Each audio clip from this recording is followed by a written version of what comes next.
This is what acting President Yemi Osinbajo was responding to. Illegal oil refineries run by oil thieves. There are in thousands across the Niger Delta. Here, stolen oil is crudely distilled by oil thieves. A UK-based think tank, Chatham House, estimates some 400,000 barrels of crude oil is stolen daily by oil thieves to feed makeshift refineries here, meaning Nigeria would be losing more than $6 billion every year to oil thieves. And along with that, there's also a devastating environmental damage. The government has tried to end oil theft by force, but with little success. So the idea of the modular refinery was to legitimize the business and also provide government some leverage in regularizing their activities. Because if you look at the precedents of these particular people that were trying to help, they bunker into crude oil pipelines.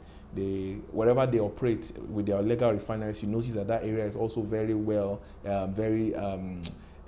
is affected, is degraded really as well too, because they don't take good care of the waste products from their refining process. So it was a good decision. The Petroleum Ministry says modular refineries would compound environmental pollution in the Niger Delta region. Instead, the ministry is steering towards refining much of the oil it produces, but through well-capitalized and robust private entities. So far, Africa's richest man, Dangote, has started off. The next one, with 150,000 barrels capacity, could be built by Italian oil giant Agib.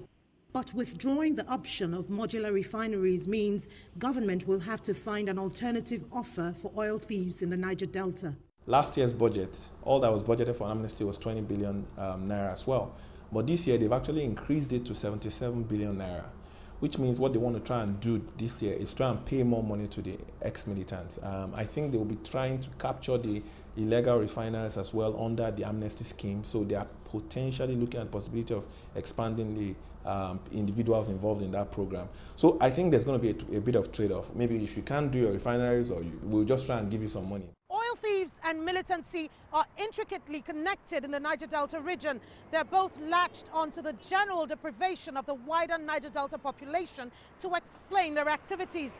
In the 2017 budget, over $200 million is allocated to the settlement of ex-militants. The figure starkly contrasts with $90 million meant for the Niger Delta Ministry charged with implementing development programs in the region. And many see the disparity as a reward to criminality against the wider development needs of the Niger Delta.